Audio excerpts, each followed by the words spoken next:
Hello friends, ഈ ഒരു വീഡിയോയിൽ ഞാൻ പ്രധാനമായിട്ടും 3 കാര്യങ്ങളാണ് പറയാനായിട്ട് പോകുന്നത്. ഒന്നാമത്തെ കാര്യം എന്ന് പറഞ്ഞു കഴിഞ്ഞാൽ സ്റ്റുഡൻസിൻ്റെയും അതുപോലെ തന്നെ കെയറേഴ്സിൻ്റെയും ഡിപ്പെൻഡൻറ്റ് വിസയെക്കുറിച്ച് പുതുതായിട്ട് വന്നിരിക്കുന്ന ഒരു ഇൻഫർമേഷനാണ്. രണ്ടാമത്തെ കാര്യമെന്ന് പറഞ്ഞു കഴിഞ്ഞാൽ NHS ഹോസ്പിറ്റലുകൾ എല്ലാവരും ചോദിക്കുന്ന ഒരു കാര്യമാണ്, എന്നാണ് ഇൻ്റർവ്യൂകൾ റീസ്റ്റാർട്ട് ചെയ്യുന്നത്, അതിനെക്കുറിച്ചാണ് പറയുന്നത്. മൂന്നാമത്തെ കാര്യം എന്ന് പറഞ്ഞു കഴിഞ്ഞാൽ ഇന്ത്യ യങ് പ്രൊഫഷണൽ സ്കീം, അങ്ങനെ ഒരു സ്കീം UK-യിലുള്ളത് നിങ്ങൾക്ക് നേരത്തെ അറിയാവുന്നതാണ്. 18-30 വയസ്സിനിടയിലുള്ള ഒരു യങ് ആയിട്ടുള്ള ഒരു ഗ്രാജുവേറ്റ് അല്ലെങ്കിൽ പോസ്റ്റ് ഗ്രാജുവേറ്റ് ആണെങ്കിൽ നിങ്ങൾക്ക് 2 വർഷത്തെ വിസ ലഭിക്കുന്നതിനുള്ള എൻട്രികൾ ഈ മാസം 16 മുതൽ 18-ാം തീയതി വരെയാണ്. അപ്പോൾ അതിൻ്റെ ഡീറ്റെയിൽസാണ് ഞാൻ ഈ ഒരു വീഡിയോയിൽ നിങ്ങളോട് പറയാനായിട്ട് പോകുന്നത്. 3 കാര്യങ്ങൾ നിങ്ങൾക്ക് വളരെയധികം പ്രയോജനം ചെയ്യുമെന്നുള്ളതിൽ യാതൊരു സംശയവുമില്ല. നമ്മൾ നേരെ വീഡിയോയിലേക്ക് പോവുകയാണ്. ഇൻ്റർനാഷണൽ സ്റ്റുഡൻസിനെ സംബന്ധിച്ചോളം അവരുടെ മോസ്റ്റ് അട്രാക്റ്റീവ് പ്ലേസ് എന്ന് പറയുന്നതും ഏറ്റവും കൂടുതൽ ഹോപ്പ് ഉണ്ടായിരുന്ന ഒരു രാജ്യവും എന്ന് പറഞ്ഞത് UK ആയിരുന്നു. 2024 ജനുവരി മാസം മുതൽ UK-യിലേക്ക് വരുന്ന സ്റ്റുഡൻറ്റ് വിസക്കാർ ഡിപ്പെൻഡൻറ്റ് വിസ നിർത്തലാക്കുകയും അതുപോലെ തന്നെ 2024 മാർച്ച് 11 മുതൽ UK-യിലേക്ക് വന്നിരുന്ന ആയിരക്കണക്കിന് കെയർ വിസക്കാരുടെ ഡിപ്പെൻഡൻറ്റ് വിസ UK ഗവൺമെൻറ് നിർത്തലാക്കുകയും ചെയ്തു. ഇതിൻ്റെ ബേസിക്കായിട്ടുള്ള കാരണം എന്ന് പറഞ്ഞു കഴിഞ്ഞാൽ UK-യിലെ നെറ്റ് എമിഗ്രേഷൻ കുറയ്ക്കുക എന്നുള്ള ആ ഒരു നടപടിക്ക് വേണ്ടിയായിരുന്നു ഈ 2 ഡിപ്പെൻഡൻറ്റ് വിസകളും നിർത്തലാക്കിയത്. അതിനുശേഷം UK-യിലേക്ക് ഇപ്പോഴത്തെ കണക്കുകൾ നമ്മൾ നോക്കുമ്പോൾ ഇവിടുത്തെ നെറ്റ് എമിഗ്രേഷൻ കുറഞ്ഞ് വരുന്നുണ്ട്. എന്നാൽ 2024 ജൂലൈ 4-ാം തീയതി നടന്ന പാർലമെൻറ്റ് ഇലക്ഷനിൽ കൂടി ലേബർ ഗവൺമെൻറ് പുതിയതായിട്ട് അധികാരത്തിൽ വന്നപ്പോൾ അവരുടേതായ കുറച്ച് നിയമങ്ങളാണ് അവർ മാറ്റിക്കൊണ്ട് വരാനായിട്ട് ഇപ്പോഴും ശ്രമിക്കുന്നത്. എന്നാൽ ഇപ്പോൾ വന്നിരിക്കുന്ന ഏറ്റവും പ്രധാനപ്പെട്ട ഒരു വാർത്ത എന്ന് പറഞ്ഞു കഴിഞ്ഞാൽ പ്രധാനമന്ത്രി കീർ സ്റ്റാമർ മൈഗ്രേഷൻ അഡ്വൈസറി കമ്മിറ്റി, അതായത് മാക്കിനോട് ഈ ഒരു സ്റ്റുഡൻറ്റ് ഡിപ്പെൻഡൻറ്റ് വിസയിലും അതുപോലെ തന്നെ കെയറർ ഡിപ്പെൻഡൻറ്റ് വിസയിലും ഒരു റിവ്യൂ നടത്താനായിട്ട് ശുപാർശ ചെയ്തിരിക്കുന്നു. അതായത് ഈ ഒരു സ്റ്റുഡൻറ്റ് ഡിപ്പെൻഡൻറ്റ് വിസയും അതുപോലെ തന്നെ നമ്മളുടെ ഈ ഒരു കെയറർ വിസയിലും വരുന്ന ഡിപ്പെൻഡൻസിനെ തിരിച്ചു കൊണ്ടുവരാൻ പറ്റുമോ എന്നുള്ളൊരു കാര്യത്തെക്കുറിച്ച് ഒരു റിവ്യൂ ചെയ്യാനായിട്ട് മാക്കിനോട് അവർ അഡ്വൈസ് ചെയ്തിരിക്കുന്നു. പക്ഷേ ഇതിൻ്റെ റിസൾട്ട് എന്താണെന്ന് നമുക്ക് ഇപ്പോഴും പറയാനായിട്ട് സാധിക്കത്തില്ല. ഇത് ഇനി മൈഗ്രേഷൻ അഡ്വൈസറി കമ്മിറ്റി റിവ്യൂ ചെയ്തതിന് ശേഷം മാത്രമേ അതിൻ്റെ ഒരു റിസൾട്ട് വരത്തുള്ളൂ. അതിന് പ്രധാനമായിട്ട് കുറേ കാര്യങ്ങളാണ് അവരിപ്പോൾ ചെയ്യാനായിട്ട് തുടങ്ങിയിരിക്കുന്നത്. മൈഗ്രേഷൻ അഡ്വൈസറി കമ്മിറ്റി സ്റ്റേക്ക് ഹോൾഡേഴ്സ് ആയിട്ടുള്ള യൂണിവേഴ്സിറ്റീസ്, സ്റ്റുഡൻസ് ഫെഡറേഷൻ അതുപോലെ തന്നെ എമിഗ്രേഷൻ എക്സ്പേർട്സ് ഇവരോട് ഇതിനെക്കുറിച്ചുള്ള കാര്യങ്ങൾ ഇപ്പോൾ ചർച്ച ചെയ്തുകൊണ്ട് വരുന്നു. എന്തായാലും ഭാവിയിൽ ഈ ഒരു മാറ്റങ്ങൾ വരാനുള്ള സാധ്യതകളുണ്ട്. അങ്ങനെ വരികയാണെങ്കിൽ പ്രധാനമായിട്ടും 3 കാര്യങ്ങൾക്കായിരിക്കും ഈ ഒരു മൈഗ്രേഷൻ അഡ്വൈസറി കമ്മിറ്റികൾ ശുപാർശ നൽകാനായിട്ട് പോകുന്നത്. അതിൽ ഒന്നാമത്തെ കാര്യം എന്ന് പറഞ്ഞു കഴിഞ്ഞാൽ ഈ ഡിപ്പെൻഡൻറ്റ് വിസ ബാനുകൾ നിർത്തലാക്കുക. അതായത് സ്റ്റുഡൻറ്റ് വിസയിലും അതുപോലെ തന്നെ കെയർ വിസയിലും ഡിപ്പെൻഡൻസിനെ കൊണ്ടുവരാൻ പറ്റുന്ന ഒരു അവസ്ഥയിലേക്ക് തിരിച്ചു കൊണ്ടുവരിക. രണ്ടാമത്തെ കാര്യം എന്ന് പറഞ്ഞു കഴിഞ്ഞാൽ ഈ ഒരു ഡിപ്പെൻഡൻറ്റ് വിസ ഇപ്പോൾ ഉള്ള നിലയിൽ തന്നെ നിലനിർത്തുക. അതായത് സ്റ്റുഡൻറ്റിനും അതുപോലെ തന്നെ കെയറേഴ്സിനും ഡിപ്പെൻഡൻസിനെ കൊണ്ടുവരാനായിട്ട് സാധിക്കത്തില്ല.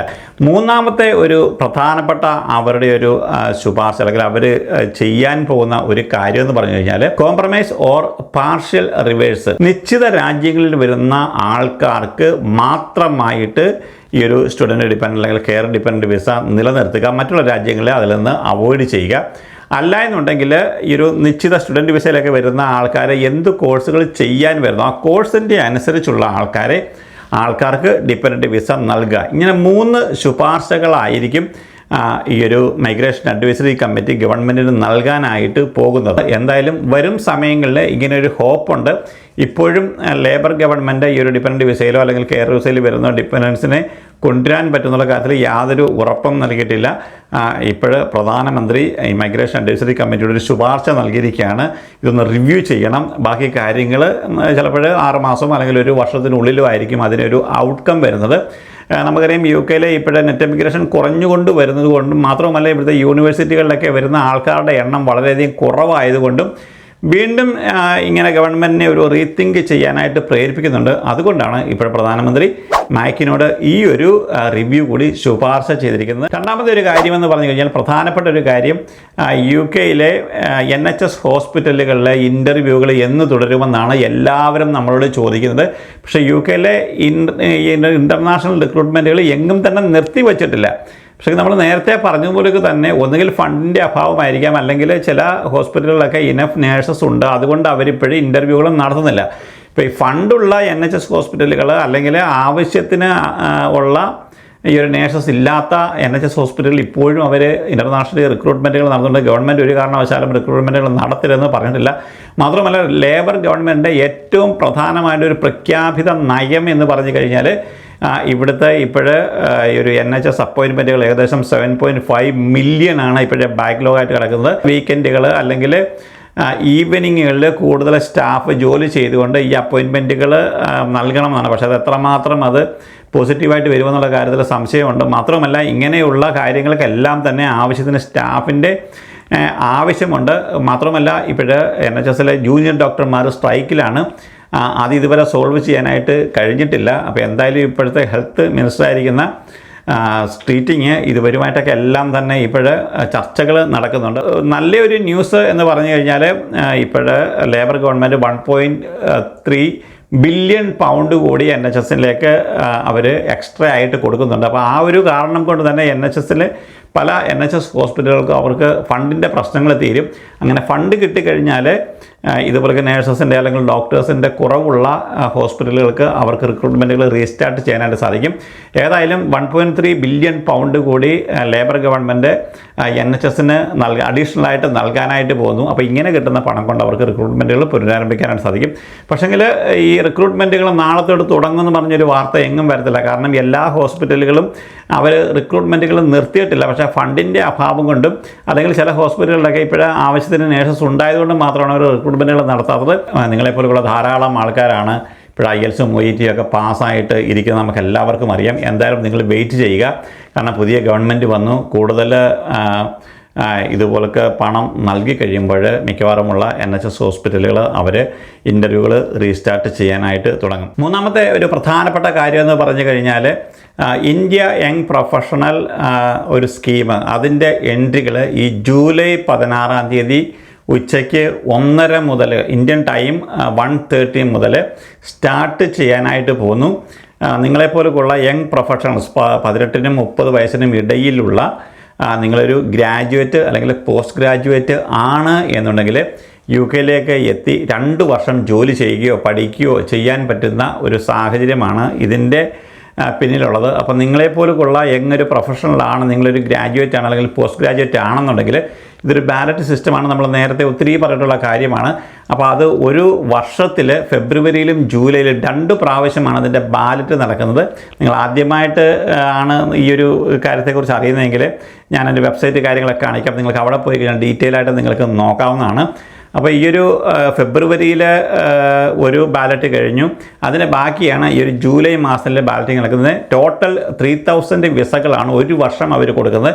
അപ്പോൾ കഴിഞ്ഞ ഫെബ്രുവരി 2024 കൊടുത്ത വിസകളുടെ ബാക്കി എത്ര ബാലൻസ് ഉണ്ട്? ഇപ്പോൾ അന്ന് 2000 ആണ് കൊടുത്തതെങ്കിൽ ഇനിയിപ്പോൾ 1000 അല്ലേ, അന്ന് 1000 ആണ് കൊടുത്തതെങ്കിൽ ഇനി 2000 വിസകളായിരിക്കും ഈ ഒരു ബാലറ്റിൽ കൂടി കൊടുക്കുന്നത്. അപ്പോൾ നിങ്ങൾ ചെയ്യേണ്ടുന്ന കാര്യം എന്ന് പറഞ്ഞു കഴിഞ്ഞാൽ ഈ ഒരു ജൂലൈ 16 ഉച്ചയ്ക്ക് 1:30 ഈ ഒരു ബാലറ്റ് സ്റ്റാർട്ട് ചെയ്യും.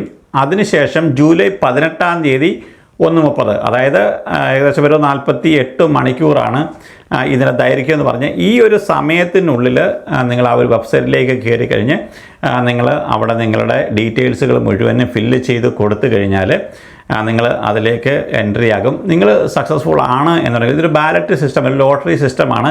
അപ്പോൾ അതിൽ കൂടി നറുക്കെടുപ്പിൽ കൂടിയാണ് നിങ്ങളുടെ ആ പേര് അവരെടുക്കുന്നത്. അങ്ങനെ നിങ്ങൾ വിൻ ചെയ്ത് കഴിഞ്ഞാൽ നിങ്ങളെ അവർ ഇമെയിൽ മുഖേന അറിയിക്കും.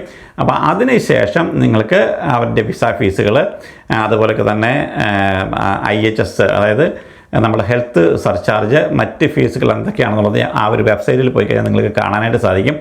അത് നിങ്ങൾ അടച്ചു കഴിഞ്ഞാൽ ഒരു 6 മാസത്തിനുള്ളിൽ നിങ്ങൾക്ക് UK-ലേക്ക് എത്താനായിട്ട് സാധിക്കും. ഈ ഒരു പ്രത്യേക സമയത്തെന്ന് പറഞ്ഞു കഴിഞ്ഞാൽ UK-ലേക്ക് എത്തിച്ചേരുക എന്നുള്ളതാണ്. നിങ്ങൾക്ക് UK-യിൽ എത്തിച്ചേർന്ന് കഴിഞ്ഞാൽ 2 വർഷത്തെ വിസയാണ് നിങ്ങൾക്ക് ലഭിക്കുന്നത്. ഇവിടെ വന്ന് ജോലി ചെയ്യാം. ഏറ്റവും പ്രധാനപ്പെട്ട ഒരു ഗുണമെന്ന് പറഞ്ഞു കഴിഞ്ഞാൽ ഈ ഒരു യങ് പ്രൊഫഷണൽ സ്കീമിൽ വന്നു കഴിഞ്ഞാൽ നിങ്ങൾക്കിവിടെ വന്ന് ഒരു ജോലി കണ്ടുപിടിച്ചിട്ട് നാട്ടിൽ പോയിട്ട് വിസ അടിച്ചുകൊണ്ട് തിരിച്ചു വരാം. അപ്പോൾ ഈ 3 അപ്ഡേറ്റുകളാണ് ഇപ്പോഴത്തെ പ്രധാനമായിട്ട് വന്നിരിക്കുന്നത്. നമ്മൾ മറ്റൊരു വീഡിയോ കാണുന്നതിലേക്ക് എല്ലാവർക്കും വീണ്ടും നന്ദി, നമസ്കാരം.